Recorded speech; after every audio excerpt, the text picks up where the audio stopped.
So a couple days ago, Joy Reid, the former MSNBC host, was being blasted on the internet for a clip that's a couple seconds long in which she says the following words. No income tax, no regulations, earn as much as you want, and leave it to your children with no taxes. That's the world they want. And of course, the normal conservative response to that is, yeah, duh. And what's so wrong with that, right?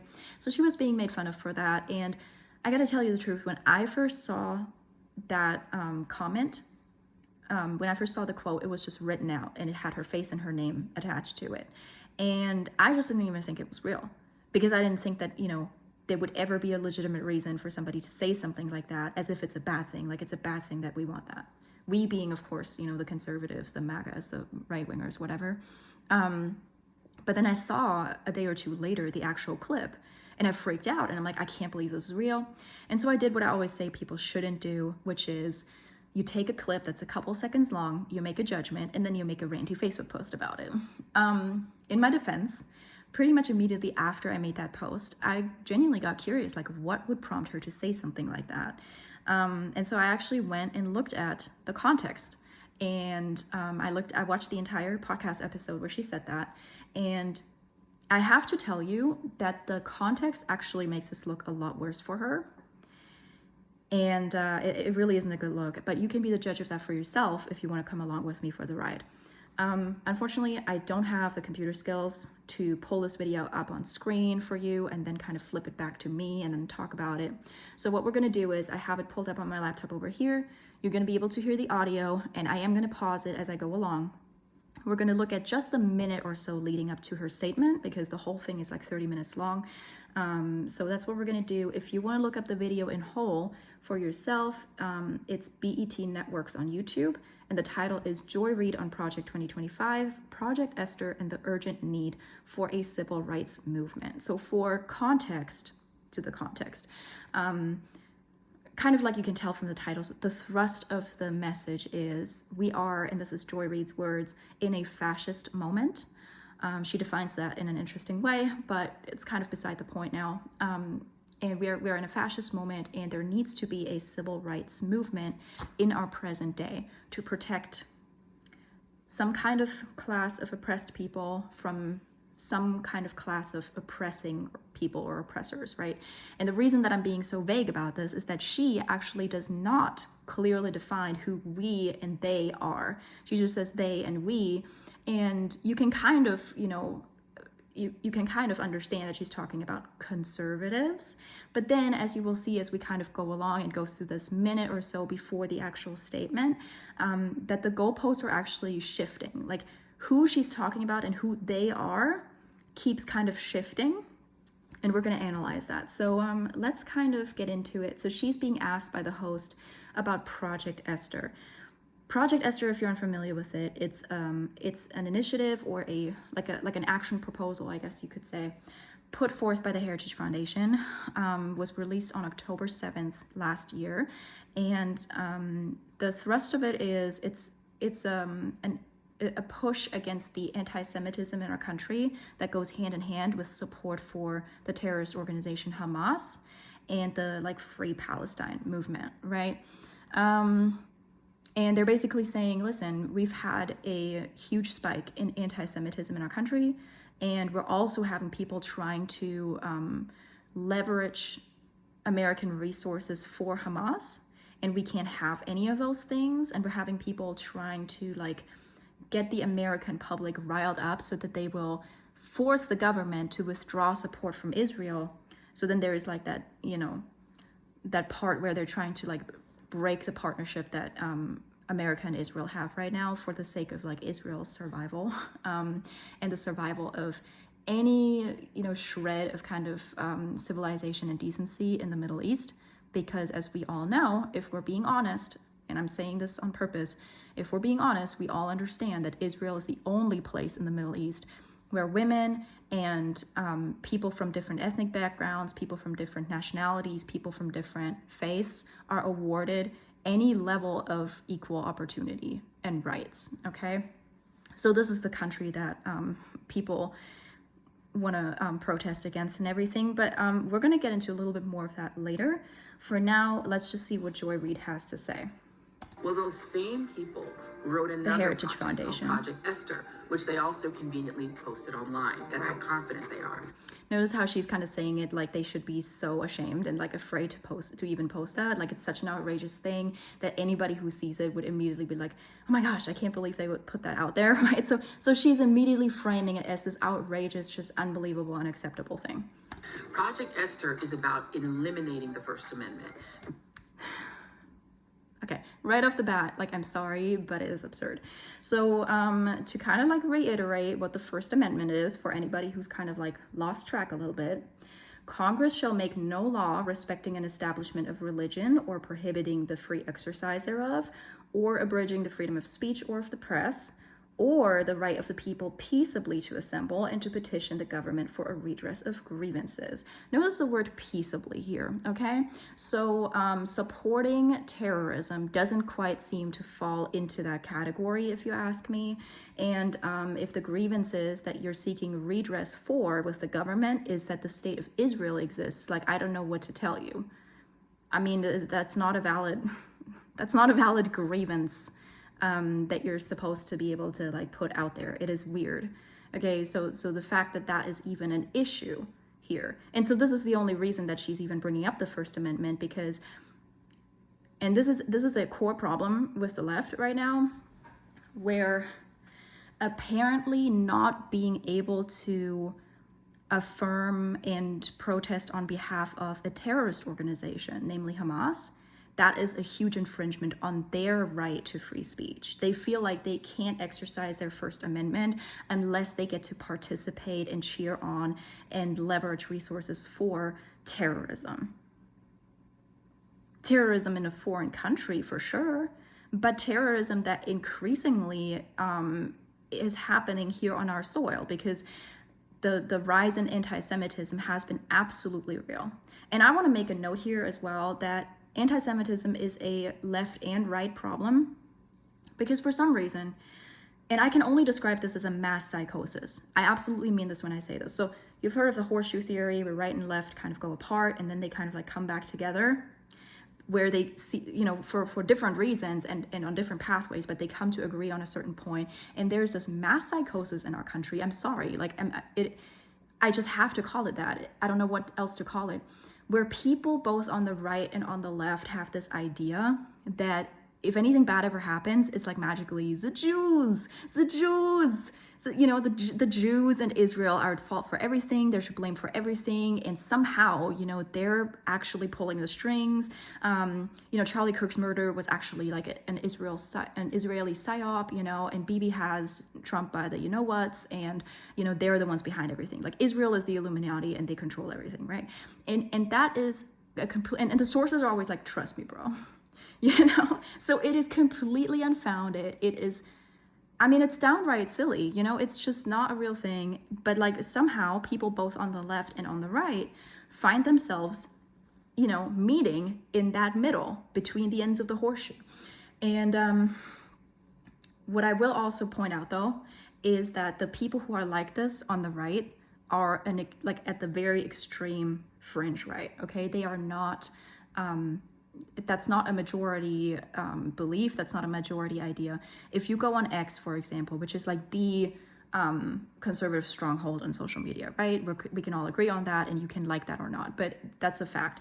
So on X, if you're one of these people who's like, the Jews, yeah, you're gonna find your friends there, but most people will kind of be like, no, you are out of your minds and you are being racist and you're being ridiculous, right? So these people kind of don't really survive in the wild. And even when you have kind of like mild anti-Semitism, it kind of falls more in the category of like, yeah, they just kind of like don't like Israel for some reason that they can't even articulate. But there is a fringe that really believes that like the Jews are behind everything. Then on the left, you have that same idea, but I can't really say that that's just the fringes.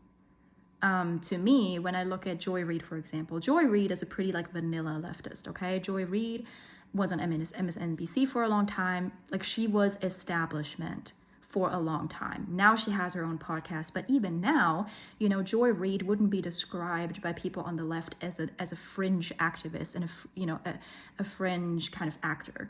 she would be described as like, you know, probably pretty mellow, pretty what's the word? Pretty moderate, actually, for a leftist, right? And Joy Reid believes these things. Okay, so I feel like this kind of like strange just anti-Semitism, just like hatred for Israel, is a broad problem that includes like almost everybody on the left. So it's not a fringe problem over there. It is a full-on, that is like part of their identity, which is why, once again, not being able to rage against Israel and support the terrorists who want to eliminate Israel from the face of the earth, that is a huge infringement in Joy Reid's eyes, who is a moderate leftist, right? Like more or less like center left. She's not, and when I say center left, I mean like center, the left, she's like here, right? So she's and I just think it's saying something. But let's go on. Same people wrote another project called Project Esther, which they also conveniently posted online. That's how confident they are. Project Esther is about eliminating the First Amendment, meaning that they will make it illegal to protest anything that they say is terrorism. Okay, so now the question, of course, is what do they say is terrorism? Because if they happen to be correct on what they label as terrorism, then there shouldn't be a problem with that, right? And once again, eliminating the First Amendment is not in the text, not overtly, not covertly. It's just not in the text of Project Esther. It's not a real thing. What do they think is terrorism? Being pro-Palestine. I mean, yes, correct, because you don't have you ever heard of anybody who's like, they're super pro-Palestine, go Palestine, I hope you guys win and whatever, and waving their flag, but they're like, you know what, Hamas is of the devil, and we need to stop them at all costs. Nobody says that. And there's nobody who's like, you know what, I'm super pro Hamas, they're doing the Lord's work out here, but like Palestine is just like not even a real thing, it's completely made up, and it's also like bad for the Middle East, right? So you don't have those two things. You can't support Palestine but not Hamas. You don't support Hamas but not Palestine. It goes hand in hand. It is one and the same thing.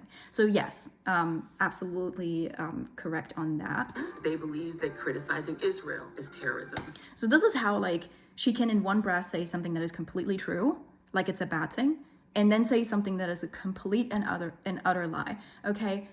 Criticizing Israel, like it is a really hard sell for me that criticizing something that the Israeli government does, or like a military operation that they do, or even if you want to criticize the culture as a whole because you don't like how they say good morning in the morning, like criticizing Israel versus cheering for the people who want them to be wiped off the face of the earth, like actually supporting their extermination. I think that's a pretty big gap there that you're trying to bridge, like it's not a big deal, but it is a pretty big deal. And so no, it would never be illegal to criticize Israel. That is absurd. That is not in the document. Stop lying. They also want to subjugate women. Okay, so this is where I feel like Joy Reid completely loses the plot. I mean, in a way that I can only describe as insanity. And I just don't even know. Like, does she know that she's lying and perpetuating a lie, that she's believing a lie? Or does she genuinely believe the lie, right? It's really hard to tell because so when she was talking about Project 2025 in the video just a couple minutes before this clip, and if you want to go back and watch the whole video, go ahead and do that and you're going to see. I feel like she's mischaracterizing it. But I feel like she does it in a way that would be very predictable for somebody on the left to like say those things, right? That's the kind of criticism that you would expect. That's the kind of exaggerations that you would expect from somebody on the left about Project 2025. When she talks about Project Esther, she started off by mischaracterizing it, and now she's just completely making things up out of thin air.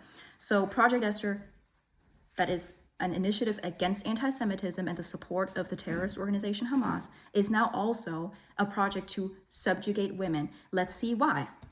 And force them, which is why it's called Project Esther, Esther from the Bible. Esther from the Bible, so that's how we know that it's anti-woman, right? Because Bible, right? And so this is kind of where, for me, that is one of the lowest points of Joy Reid in this video, where I really feel like, please, Joy, and I want to, bless you, and I want to let you know too, I don't actually know a lot about Joy Reid outside of this video and outside of the fact that she was on MSNBC for a long time. And I've seen MSNBC put out some atrocious things over the last 5 years. So yeah, I'm not going to have the highest expectations, but I also don't remember like a particular thing that Joy Reid said or did that was like so awful, and how it affected people and how it affected the discourse in this country, whatever.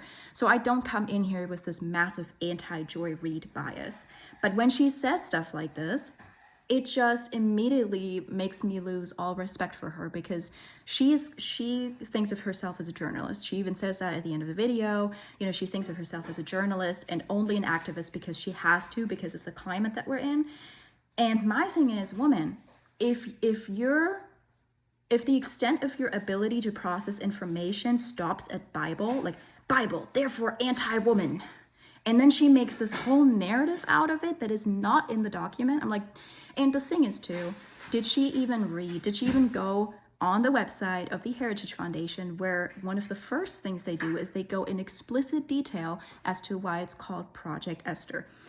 So if you're not familiar with the story of Esther in the Bible, let me do this really quick for you, okay? Esther is a Jewish woman. She is married to a pagan king. And she keeps her Jewish identity under covers because she just wants to fly under the radar, just be chill, right? And there is a man in this king's government who wants to exterminate all the Jews because of a petty conflict that he has with Esther's uncle.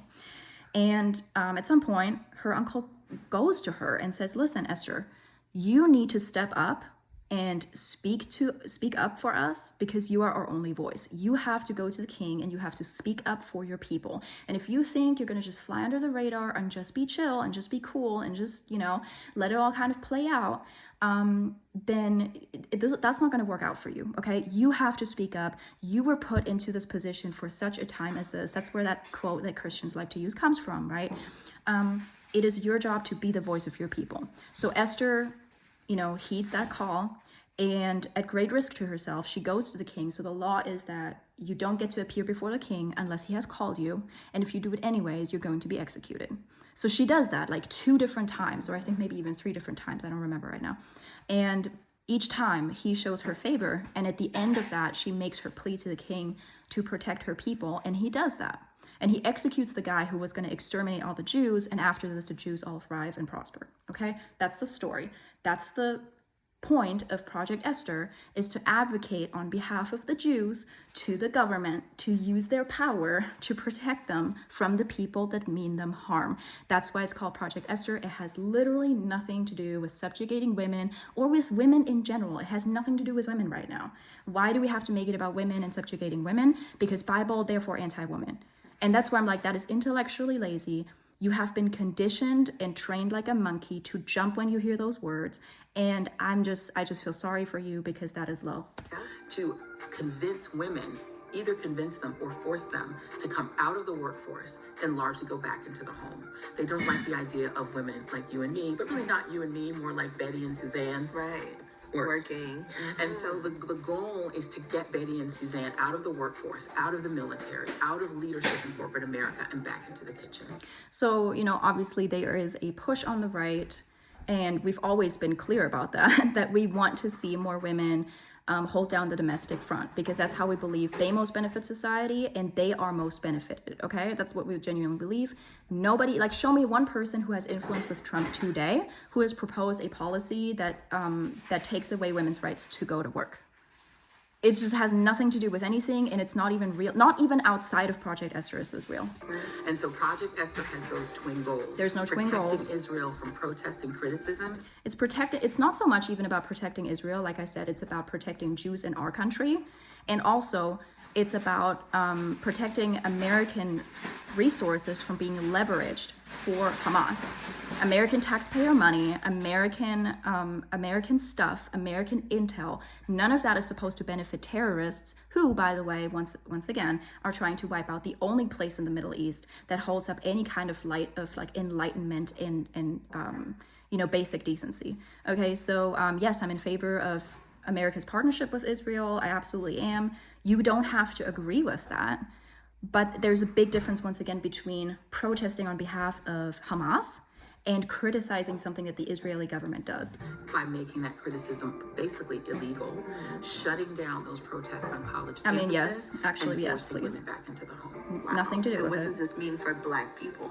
And so this is something that people on the left like to do, where it's like you have a topic and everything is being addressed, and it's like, okay, but what does it mean for Black people though?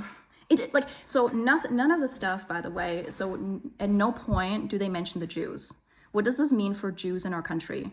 What does it mean for Jews in our country that it's just so important to us for no real reason to protest for Hamas and for the extermination of Israel? What does it mean for Jews in our country that this stuff is allowed to just go on YouTube and that you feel comfortable? Like, actually, Joy, why are you so comfortable and confident that you can just put this online?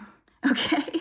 And once again, guys, it is a mass psychosis by which people in this country think that it is so important what happens with Israel. Because I think it is important for the Middle East that Israel survives. I think, so as a Christian, I have a religious perspective that God has actually a plan for the Jewish people that he will bring to pass.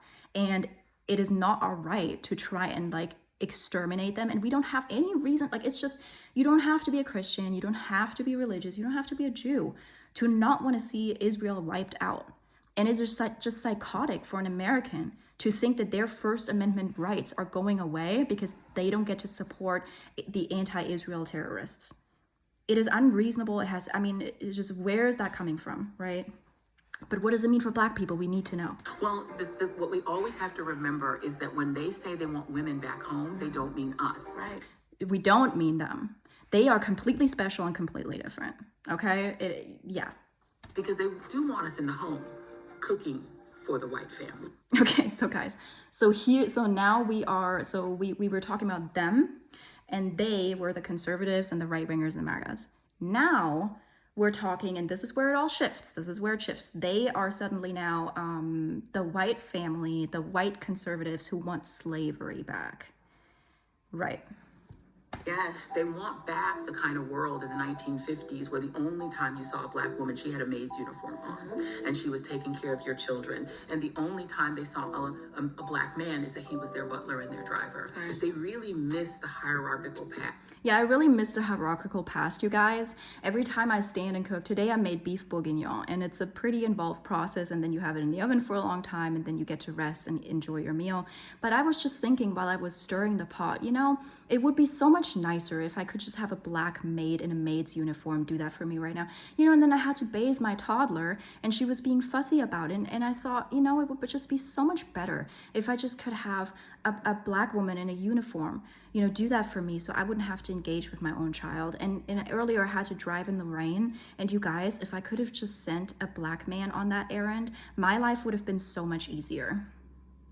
I'm making this sound silly, but you guys, so now we're like characterizing, let's even pretend that it is okay to reduce conservatives to just white people, which it is not.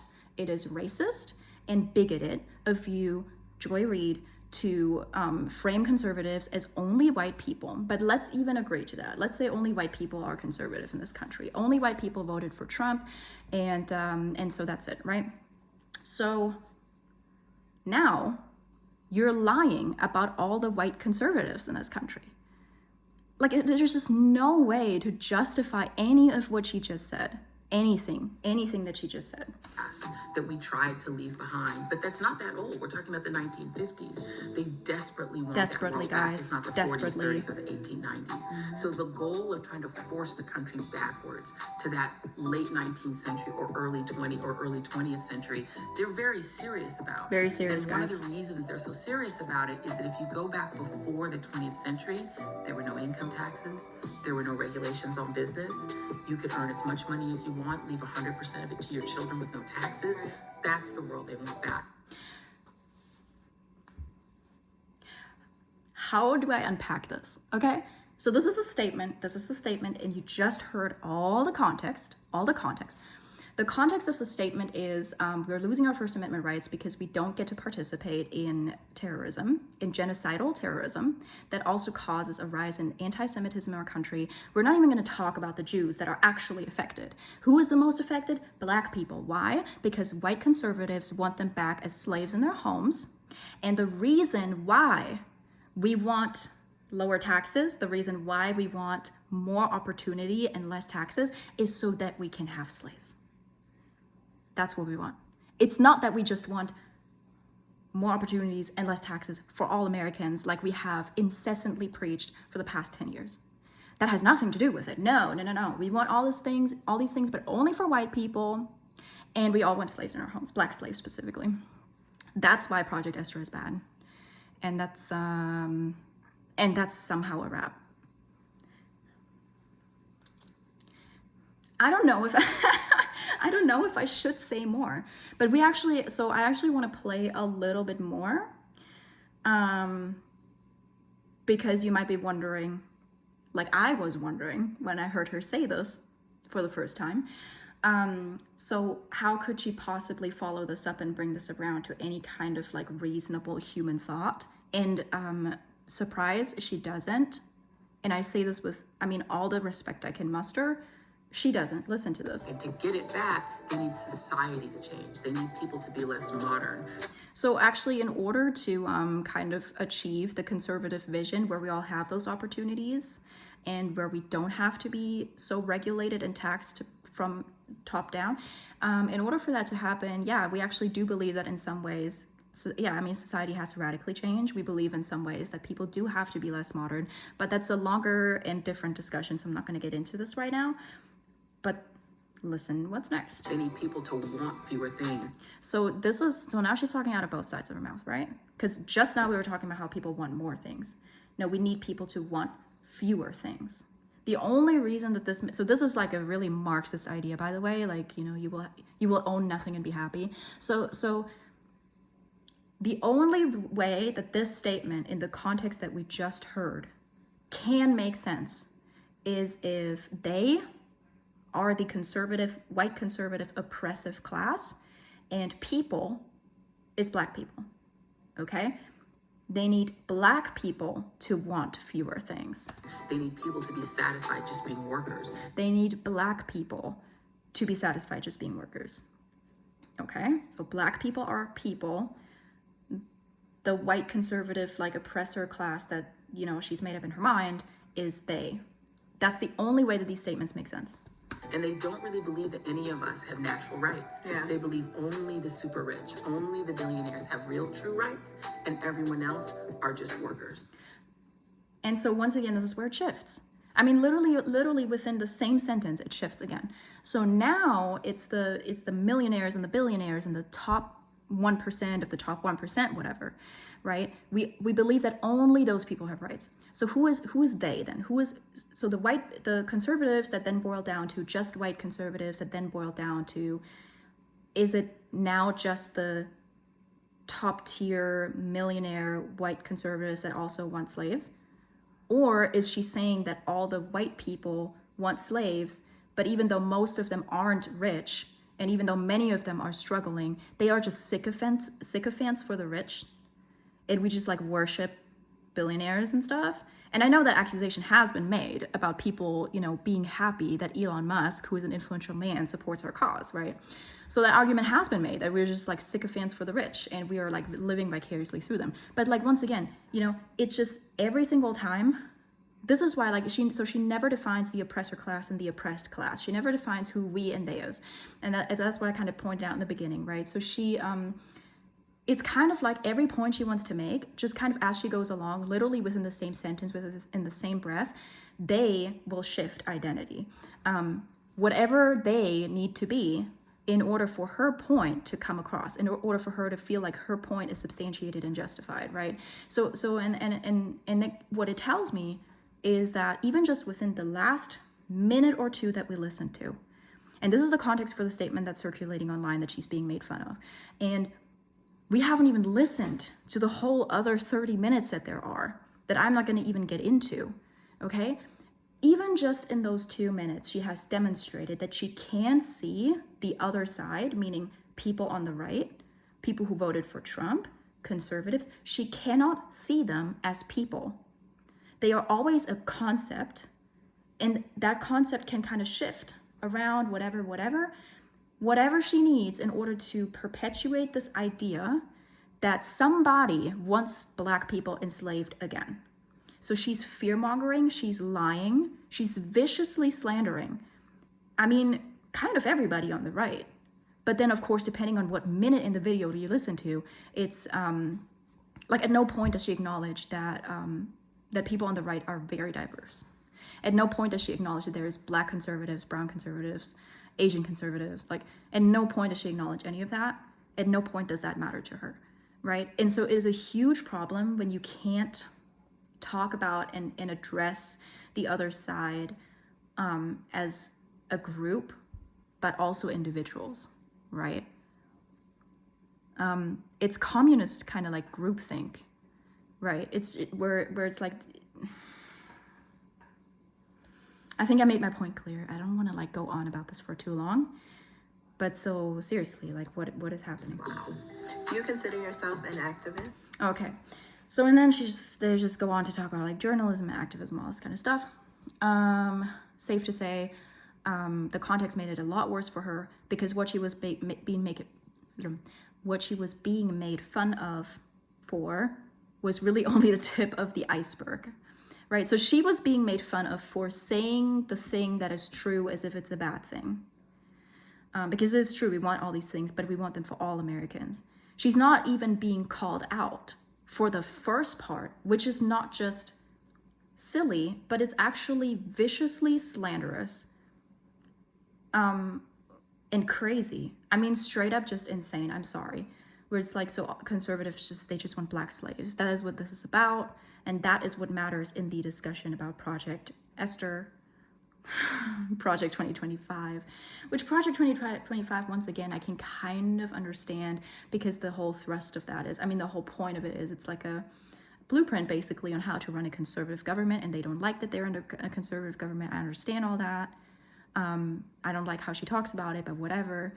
But Project Esther, where she just completely goes off the rails, now it's about subjugating women. And then it's actually specifically about bringing Black people back into slavery, and that's what they want.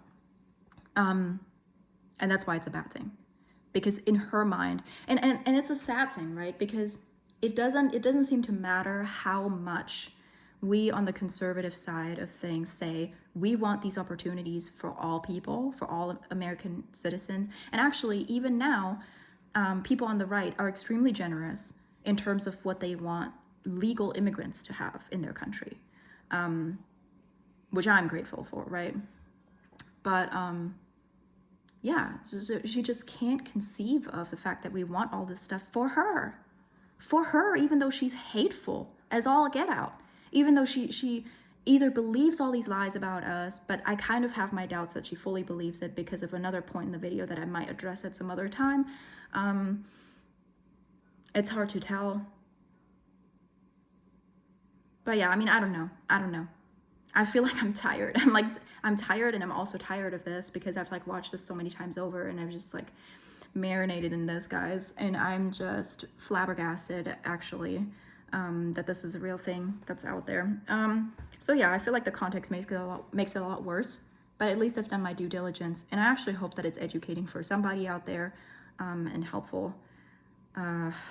Yeah, I want to pray really quick because I kind of like just don't want to leave off on this like confused and angry note. Okay, Lord, you know all the stuff that's going on and how I feel about it and how we all feel about it, right? And I just pray, God, that you would give peace, that you give peace to me and everybody else watching. And I just pray, Lord, for Joy Reid, that you would open her eyes, that people don't actually want her enslaved. Like, if that's what she genuinely believes, Lord, I pray that you would open her eyes to the truth, which will set her free, that we don't want her enslaved. We want her to have these same wonderful opportunities that she listed off. We want to have all those together. And I think if people like her could just see that and work with us, we could actually get so far.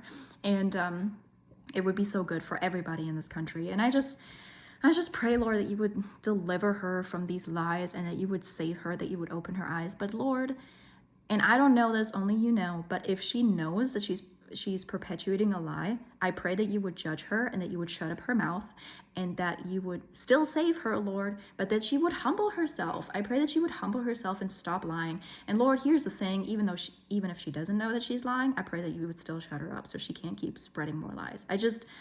Lord, please lift the veil of lies that keeps people separated, that keeps us, that divides families, that just divides friendships, that breaks up couples. Lord, just put an end to the lies. Help us all walk in the truth and in the light and just see what it's all about and see that there's a way forward together. In Jesus' name we pray this. Amen.